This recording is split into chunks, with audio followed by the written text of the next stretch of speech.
Hey everybody, Brett Tadlock here, TN Artist. Thanks for coming to my channel, watching my video, and make sure to give some, love with some subscribes and comments and stuff. So I want to talk about painting clouds and reflections. So when you start a landscape, think about what you're doing and start with an underpainting of color. First of all, have a toned canvas, and then think about where you're going with this. This is a sunset painting, so I know I'm going to use a lot of yellows and golds and stuff like that. So in my clouds, I'm using complementary colors. I'm using these blue grays and a little bit of purplish color to go over top of this orange that'll get brighter and brighter. So this is Procreate, and the brush I'm using is the oil paint brush, and then I use the gouache brush to soften it. But don't really get concerned too much about the brushes that I'm using. It's not the brush that makes the painting, it's you that makes it, okay? Yes, you can use some brushes that help, like I do use some brushes that are, made for foliage and stuff like that. But that's just to save time from having to make all the sample marks. So think about what you're doing for the painting. So like I said, this is a sunset. So I know I'm going to have this bright yellow spot here. I know I'm going to have that cast across. So what I'm doing is I'm putting in dabs of paint and coming across with what will be my horizon line and working it up into the clouds, because I'm just trying to get that rough bit of paint in here with the oil paint brush. And thinking about how, if these were the bottom of clouds and they're coming towards me, the light is going to carry across a little bit more. It's almost like you think about perspective lines, how they fade as they go back towards the point on the perspective on the horizon, and that's going to be what's happening, because if you think about, there's a sun off in the distance, all of this is going to be pointing back to that sun, even though I'm not going to be showing it. So all I'm doing right now is laying down the colors for the general areas that I want. This is really an underpainting. Once I've got the colors laid out where I want them and the different values that I want them, along with the hues, then I start softening it with the gouache brush. And so this is where you want to kind of start thinking about, all right, how are these clouds laying? What's getting bigger as it comes towards me, the viewer, which would be at the top of the painting as it's coming towards me to go over my head. How would that be laid out? Also, the other thing I want to suggest to you is work from a photograph. This painting is based off a photograph I took on a walk, and took a picture of it. I have another one that's very similar that my daughter took, and I was kind of thinking of both of those combined. And so that's what I'm thinking about, is how these clouds kind of roll and boil and move around, because that's really what it is. I mean, clouds are water, and they move through the atmosphere just like waves on an ocean. If you've ever been underneath the wave as it goes crashing past you, you can see the rolling of the foam and the rolling of the wave as it goes past. And really, if you think about it, for clouds, that's what you're seeing. You're seeing it wash over top, just in a lot slower motion. Anyway, if you can picture kind of that helps you see how they're getting bigger as they go across and how you're trying to get it laid out. And so that's what I'm doing here. And I'm thinking about, okay, what I would be seeing would be more the underside of the clouds. How does that light and that carry across these darker clouds? Because remember, you gotta have the dark to have the light. And then I can get kind of the shape that I want and keep those very soft clouds. So I've got that. Now I need to start laying in my horizon line, and that's what I'm doing here. And this is using one of those foliage brushes. Again, doesn't matter. You can use any of the brushes in Procreate. I'm just laying in blobs of dark color is all I'm doing. And this is like a dark, almost black blue. Okay. So I'm laying that in to establish where I want my horizon. And then I know I'm going to do reflections. So I'm thinking about that as well as I lay this in. And I'm also thinking about the negative spaces between the leaves and all that. So what you see me doing here is kind of erasing some of it and then putting back over it, and then going over and roughly duplicating the same shapes down below. Now I could just make a copy of that, flip it upside down, and put it right back up next to it. I didn't want that clear of a reflection. I did that with another painting, and I've kind of decided I didn't really like it.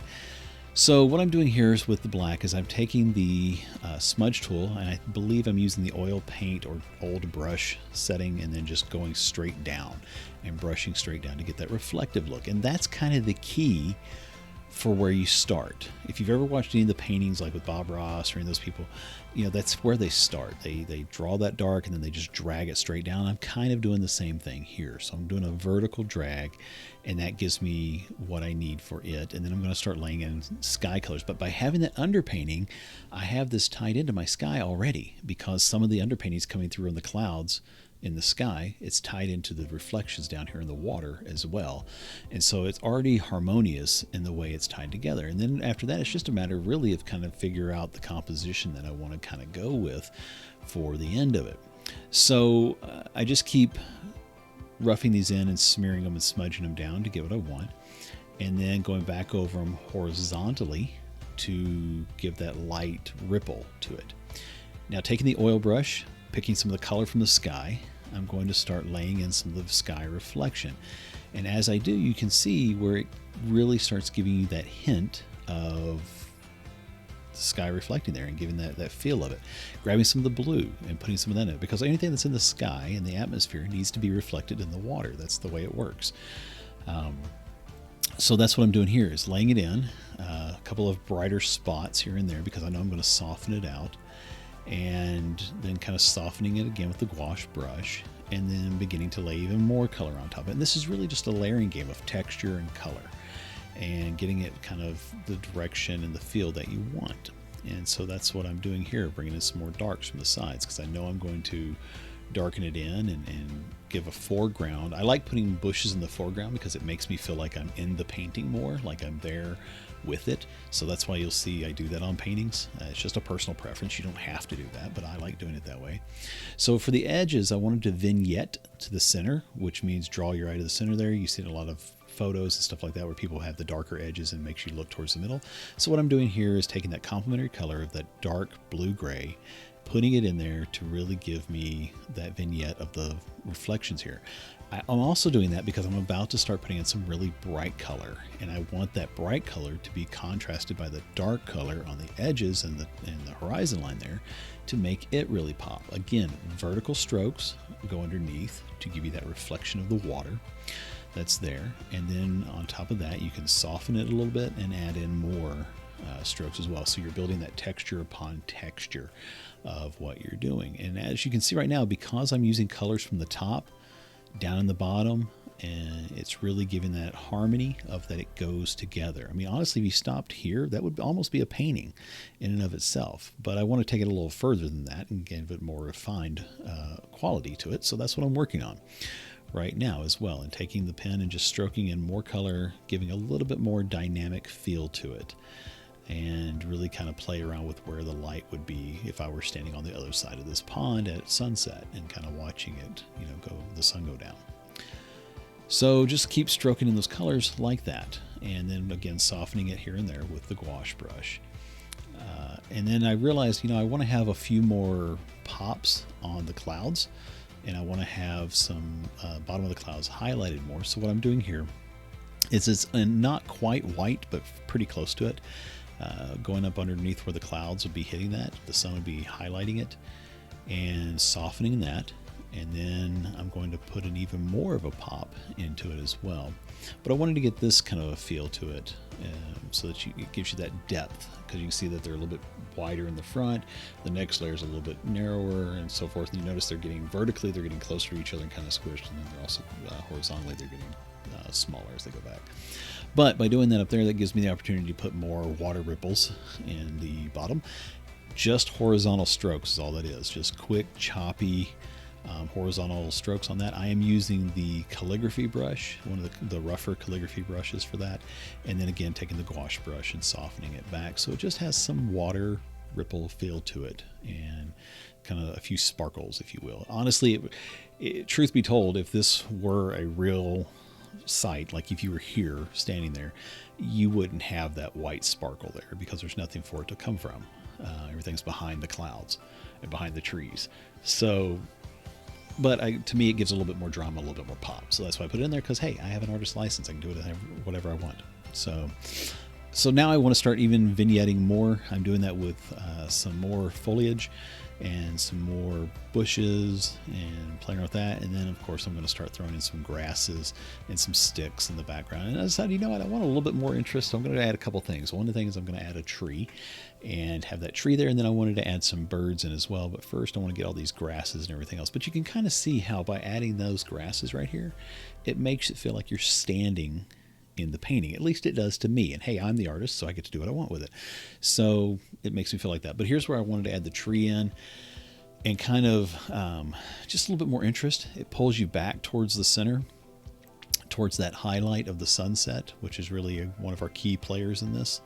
And then I wanted to have some birds as well, because with all of those grasses pointing towards the center, the tree pointing back in towards the center, it really directs your eye right there, but it's kind of dull. So I thought, this really needs to have a little bit more of something to give your eyes a little something to look at. You always want to give your eyes something to rest on and kind of pause between if there's a lot of chaos. So what I'm doing here is just saying, okay, I've got the tree, I've kind of got some scrubbed in some more grasses, and then I really want to just kind of add a couple little more elements. And some of that's some sparkle, some of that's a few flowers in the background there, just simple, subtle stuff to play around with and really get a feel for. So kind of coming up on the end of this painting and messing around with it.